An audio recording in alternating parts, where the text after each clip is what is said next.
Olá pessoal, bom dia a todos. Aqui é o professor William falando. Nós vamos, nós vamos dar continuidade às nossas atividades, né? Alguns estão hoje, nessa semana, estão assistindo aulas de forma remota. E para vocês eu vou dar prosseguimento. Nessa semana eu vou dar prosseguimento a uma revisão dos conteúdos que nós já vimos, né? Para poder semana que vem nós avançarmos rumo aos conteúdos desse bimestre, na primeira série, ok? Nesse bimestre estamos tratando, na verdade, sobre a questão da atmosfera, sobre a dinâmica da atmosfera terrestre, ok? E assim, para podermos entender como que ela funciona, quais são as suas principais dinâmicas, nós temos que entender logo de cara do que se trata a atmosfera, ok? E assim, em via de regra, gente, caso apareça essa questão em alguma prova, em alguma atividade, ou mesmo se vocês forem fazer algum vestibular, algo do tipo, para ficar bem claro o que se trata a atmosfera. A atmosfera, gente, é um conjunto de gases existentes no entorno do planeta Terra. Simples assim, entendeu? Basicamente isso se trataria da definição de atmosfera, ok? Quais são esses gases que compõem a atmosfera terrestre? Se vocês observarem, eu sugiro que vocês acompanhem essa aula com o livro de vocês, ok? E acompanhem a partir da página 5 do livro de vocês, ok? Voltando à pergunta, quais seriam os gases que compõem hoje a atmosfera? A atmosfera terrestre ela é composta basicamente por nitrogênio, oxigênio, argônio e outros gases. Mas assim, vamos dizer que 98% da atmosfera é composta por nitrogênio e oxigênio, ok? Apesar dela ser um tanto quanto leve, vamos dizer assim, esses gases eles não se dissipam para o espaço por conta da gravidade. E nós vamos ver por que acontece essa situação mais adiante, certo?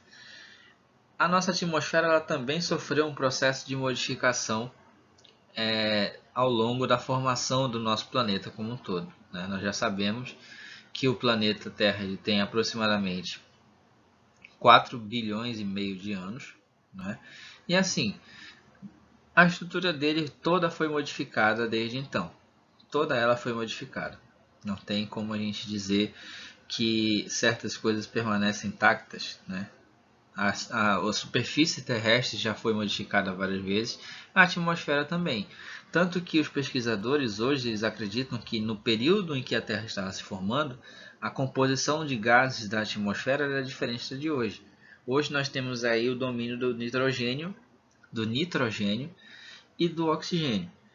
Os pesquisadores, cientistas, né, astrônomos, eles avaliaram que durante o período de formação do planeta,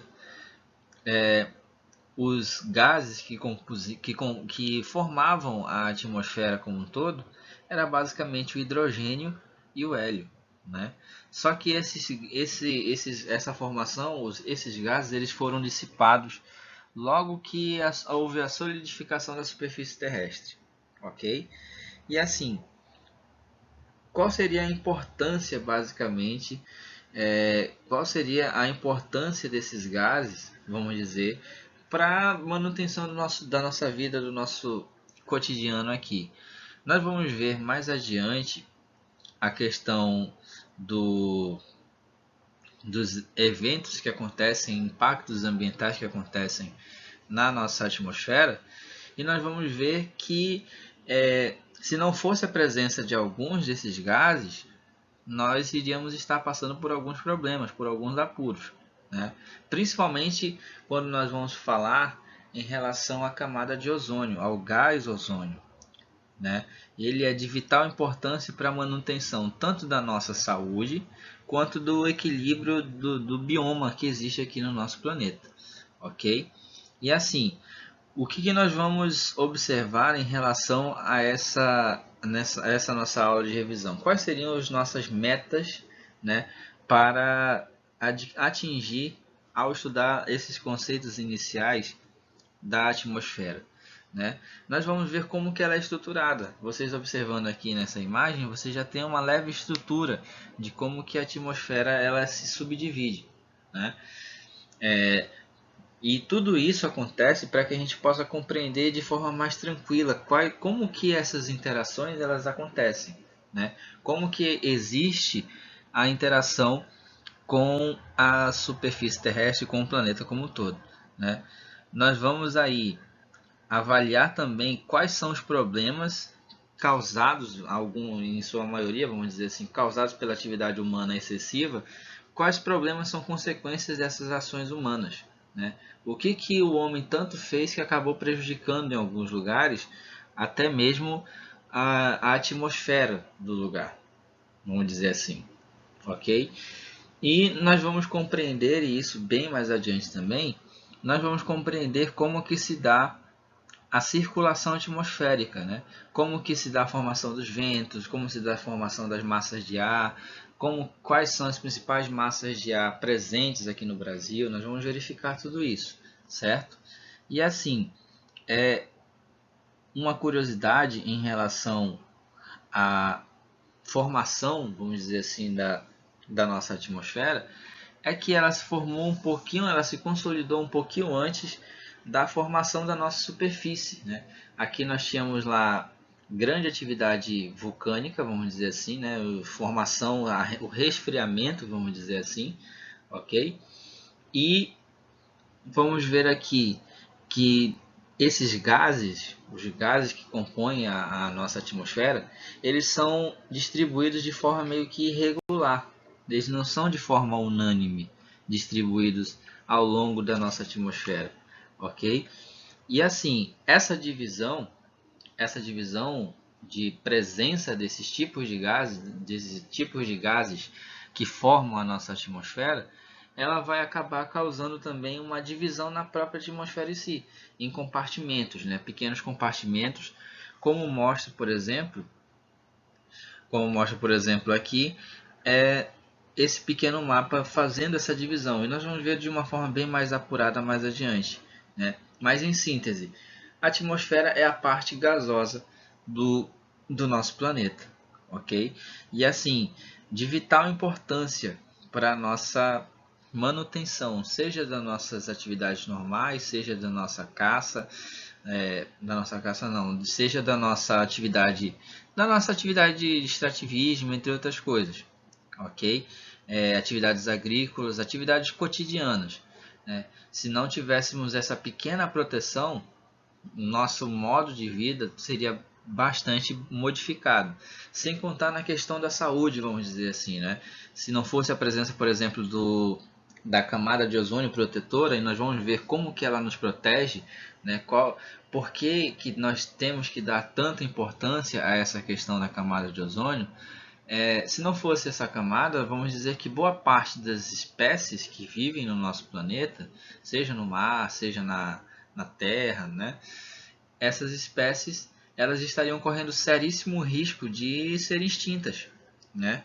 Ou até mesmo nem o seríssimo risco. O fato de não haver a proteção, espécies vegetais iriam desaparecer, espécies animais iriam desaparecer. Então, nós vamos ver como que essa subdivisão ela tem uma certa importância na manutenção da nossa vida como um todo, ok? Nós vamos ver como que se dá essas subdivisões e de cara vamos ver um dos elementos importantes que a gente já tratou aqui, que é a questão da camada de ozônio, né? Como que nós vamos ver o contexto histórico da preservação dessa camada e o que pode acontecer caso não haja a relevância necessária que essa camada precise, ok? Vocês já devem ter visto várias vezes na televisão em relação a efeitos de exposição a raios ultravioleta, vamos dizer assim, que são raios produzidos pelo Sol e que são bastante nocivos para qualquer ser vivo, vamos dizer assim, se tomado em altas doses. e a camada de ozônio ela tem uma finalidade em relação a isso também, ok?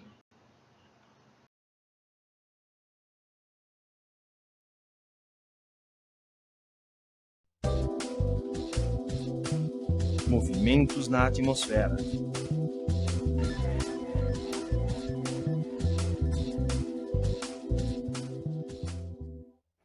A atmosfera é uma camada de gases e partículas em suspensão presa à Terra pela força da gravidade.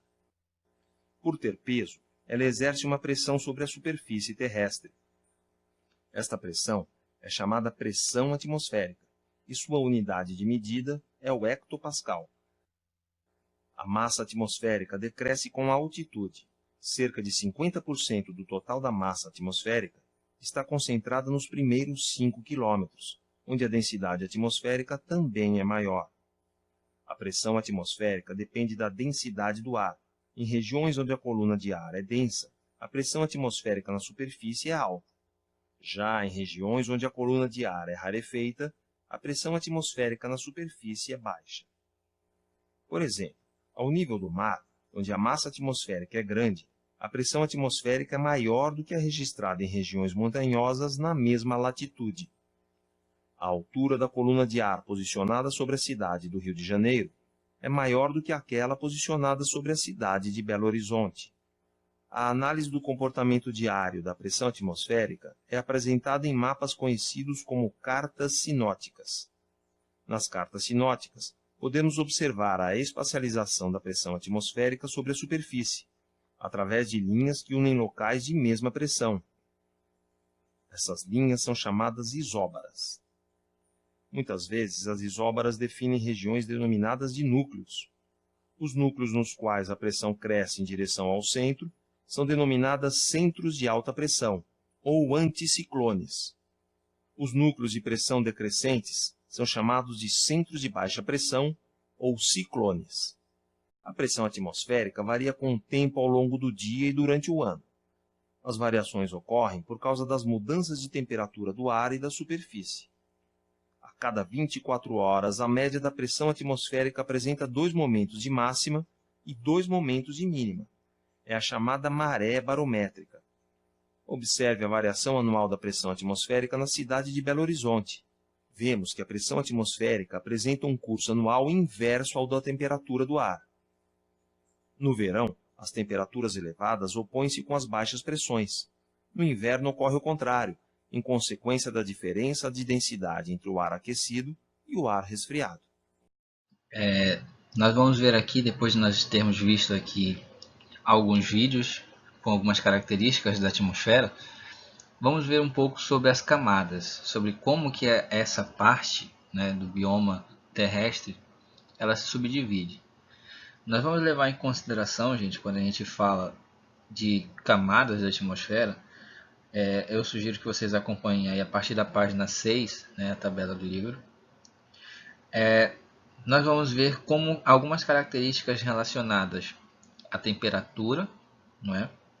E alguns destaques importantes, algumas curiosidades sobre essas subdivisões, né? Nós temos aí, coloquei aqui para vocês uma imagem mostrando essa subdivisão, como que ela funciona, né? E algumas coisas com características básicas de cada subdivisão. Além dessas 5 subdivisões que vocês estão observando, nós vamos ter duas camadas, vamos dizer que intermediárias, né? Nós vamos ter a ionosfera e nós vamos ter a camada de ozônio ou ozonosfera, né? Essas duas camadas elas vão estar presentes entre entre 2 ou mais camadas de atmosfera. Por exemplo, a ionosfera ela vai estar presente ali entre a mesosfera e a termosfera, né? Vocês podem observar aqui em cima. E a camada de ozônio vai estar na parte inferior da estratosfera, próximo da troposfera. Ok? Nós vamos ter aí a presença da camada de ozônio, que vai ter uma explicação um pouquinho melhor, vai ter uma atenção um pouquinho melhor mais adiante. Ok? Vamos então comentando aqui algumas características dessas camadas da atmosfera, certo? Vamos lá. Quando nós falamos da troposfera, por exemplo, Na troposfera, em relação à temperatura, a cada 1000 metros subindo, a temperatura ela cai 6,5 graus Celsius, ok? E algumas características. Com essa subida de altitude, né, nós vamos ter a questão do ar rarefeito, né, a dificuldade para se respirar, a dificuldade para ter presença de oxigênio ali naquela região. Né? Ela vai concentrar quase que a totalidade do vapor de água, a troposfera. Okay? Formação de chuva, formação de nuvens, precipitações, massa de ar, circulação de ar, tudo isso vai acontecer basicamente na troposfera. Entendeu? Praticamente tudo isso vai acontecer na troposfera. Né? Da massa atmosférica total, a troposfera vai ficar responsável por aproximadamente 75%, né, da massa atmosférica, vamos dizer. E na troposfera vai acontecer o fenômeno do efeito estufa, que também nós vamos ver mais adiante. Né? O efeito estufa que alguns julgam, né, de forma meio que equivocada, que foi um efeito causado pelo homem. Só que não é bem assim. Vamos dizer que o homem ele só intensificou as consequências desse efeito. Né? Com o surgimento da Revolução Industrial, com o aumento do número de poluição atmosférica, né, por fábricas, entre outras coisas, acabou que modificou a formação e a dinâmica do efeito estufa, tornando ele um pouquinho mais nocivo do que ele já era. Ok? Depois da troposfera, nós vamos ter aqui a estratosfera, que é a segunda camada de baixo para cima. Né? Nós vamos ver aí, e na estratosfera nós já vamos ter uma modificação tanto quanto séria da temperatura. Por exemplo, na parte inicial, aqui na parte de baixo da estratosfera, a temperatura ela chega a ser menos 55 graus. Enquanto que na parte de cima, no topo, já beirando a mesosfera, a temperatura vai a 20 graus normais, 20 graus positivos. Né? Vamos dizer aqui, uma característica importante é que na parte inferior da estratosfera, como vocês podem observar aqui na ilustração, na parte inferior da estratosfera se localiza a camada de ozônio, né? Que não é uma camada oficial da atmosfera, mas uma camada intermediária. Né? Ela fica presente ali entre duas camadas, fazendo um papel coadjuvante, vamos dizer assim. Ok? Depois da estratosfera, nós vamos ter a mesosfera, que também, quando a gente fala da mesosfera em relação à temperatura, vamos dizer que é a camada terrestre, a camada atmosférica, perdão, que tem a maior variação de temperatura no início e no fim. Né? No início da mesosfera, por exemplo, a temperatura vai a 20 graus, ok, que é o mesmo da estratosfera aqui. Mas quando a gente chega no topo da mesosfera, já indo para a termosfera, a temperatura ela cai violentamente, ela vai para menos 85 graus Celsius. Ok? Algumas curiosidades. O ar é muito rarefeito nessa região, né? Porque tem concentração de gases ali que vão acabar se concentrando. E nessa região, vamos dizer que essa concentração toda, ela acaba criando uma barreira que pode servir como um pequeno escudo para proteção contra meteoros, meteoritos, pequenos asteroides, ok? E assim, outra característica é que a vaporização, como a pressão aqui ela é um pouco diferenciada, a vaporização dos meteoros que acontecem ali, ela contribui para que haja concentração de minerais, de átomos de ferro e de minerais nessa região da mesosfera. Ok? Partindo da mesosfera, nós já vamos aqui para a penúltima camada, que é a termosfera, né? Que tem também variações de temperatura. Por exemplo, na base a temperatura é menos 85, aqui no iníciozinho, e no final, já indo para a exosfera, nós vamos ter uma temperatura de menos 15, certo? E assim, nessa região o ar ele é tão rarefeito que o calor não se transfere. Você não sente, vamos dizer assim, ok? A radiação ela faz com que os átomos sejam ionizados. Lembrando que ionizados ele faz referência aqui a ele faz referência aqui à ionosfera, né? Que já estamos aqui na termosfera. A ionosfera começa no meio da mesosfera e vai até o final da termosfera. Tranquilo? E assim, geralmente não tem uma definição correta de quanto que é o limite da termosfera. Geralmente se diz entre 500 e 1000 quilômetros de altura, né? Só que assim, a variação diária, variação por estação do ano, entre outras coisas, certo? E por fim, nós vamos ter aí a questão da... Nós vamos ter a última camada, que é a exosfera, né?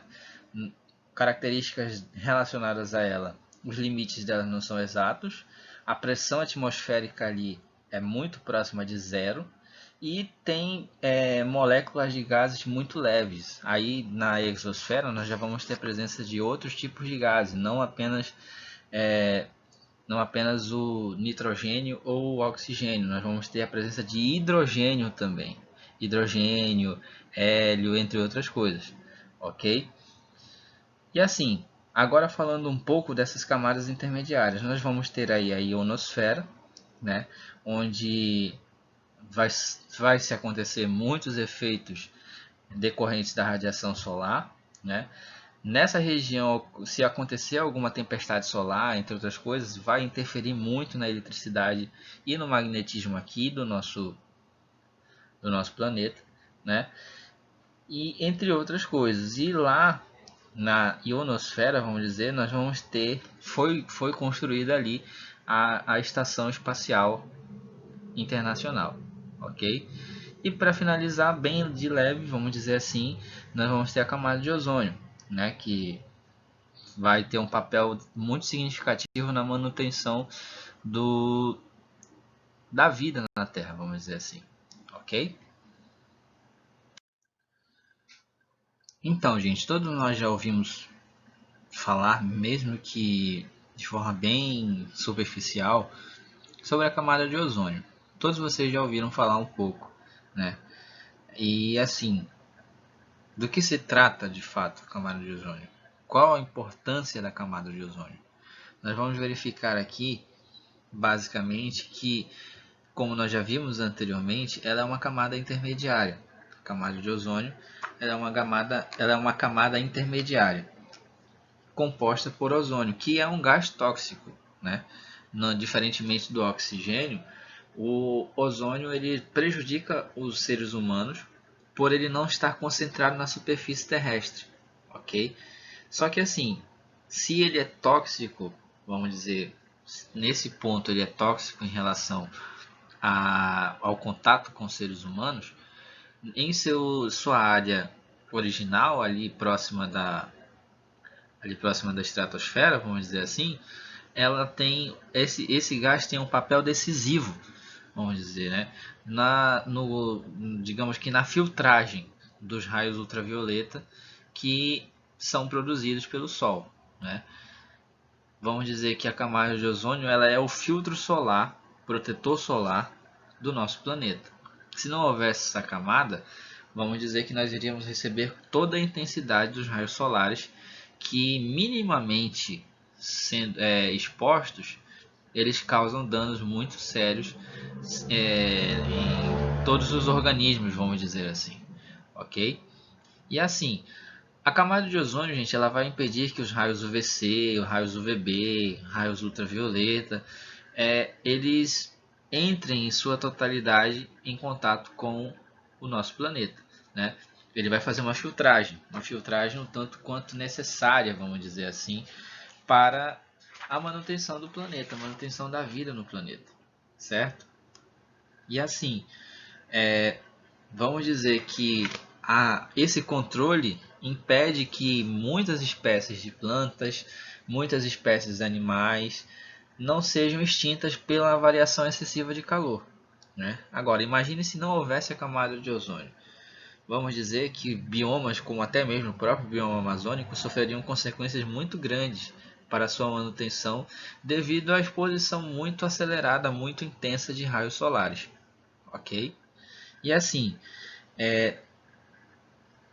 como nós já sabemos, a Revolução Industrial ela acabou gerando certos problemas no ponto de vista no ponto de vista de preservação ambiental. E a camada de ozônio ela também foi uma das que sofreram bastante com a atividade intensa de industrialização, com o descuido, né, por parte dos seres humanos no meio ambiente, ok? E assim, se vocês observarem na página 9 do livro de vocês, vocês vão ver como que esse descuido deixou esse descuido ele acabou deixando consequências bem sérias para a camada de ozônio, ok? E assim, a partir dos anos 70, a partir dos anos 80, vai começar a surgir um questionamento sobre a preservação dessa camada, tendo em vista o cuidado com o meio ambiente, né? Não era muito comum nos anos 70, nos anos 80, não era muito comum você ouvir manifestações nesse sentido, né, de proteção ao meio ambiente, proteção à camada de ozônio, por assim dizer, né? Não era muito comum, vamos dizer. A partir de 1985, né, que vai acontecer a Convenção de Viena, isso está lá na página 8 do livro de vocês, surge a Convenção de Viena para a proteção da camada de ozônio. A camada de ozônio, a partir dos anos 80, viraria uma pauta de defesa ambiental, ok? E assim, depois dessa questão, dessa reunião, né, da Convenção de Viena para a proteção da camada de ozônio, acontece 2 anos depois, em Montreal, a assinatura do Protocolo de Montreal, que seria um tratado visando basicamente que todos os países que ali estivessem se comprometessem a tentar reduzir, nas suas possibilidades, tentar reduzir a emissão de gases poluentes, né? Tentar reduzir o uso, até mesmo se possível banir o uso do clorofluorcarboneto, que é conhecido como gás CFC, né? Era muito utilizado em compressores de ar, entre outras coisas. Mas o dano que ele faz à camada de ozônio é muito grande, é muito significativo. Se não houvesse essa preocupação recente, talvez iríamos ter alguns problemas relacionados a essa questão, ok? E assim, o que tratou o Protocolo de Montreal? Além do fato de dar diretrizes, dar as orientações para os países evitarem o mau uso da camada de ozônio, a destruição da camada de ozônio, né? O Protocolo de Montreal ele estabeleceu algumas metas de eliminação e fabricação de gases que seriam prejudiciais à camada de ozônio. Por exemplo, esse gás que eu falei para vocês, o clorofluorcarbono ou clorofluorcarboneto, eles são muito danosos à camada de ozônio, entendeu? Eles são muito danosos, podendo, vamos dizer que, prejudicar ainda mais. Nós vamos ver mais a seguir a evolução do buraco na camada de ozônio.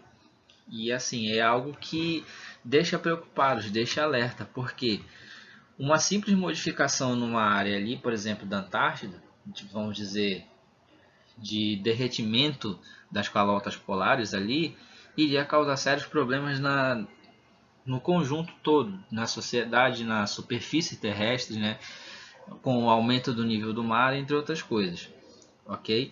Mais adiante nós vamos observar, aqui vocês observam como é feita todo o ciclo de proteção da camada de ozônio. Mais adiante nós vamos ver como que esse buraco antártico ele está crescendo, está evoluindo, se há alguma expectativa de que pesquisas possam ser feitas no sentido de minimizar os efeitos, né, desses gases poluentes, vamos dizer assim, ok? Nós vamos ver isso mais adiante, como que hoje o uso de clorofluorcarbono diminuiu drasticamente, visando essa linguagem de preservação, ok? Bom pessoal, como vocês podem observar aqui, nós temos uma imagem mostrando a evolução, né, do buraco antártico, vamos dizer assim, né?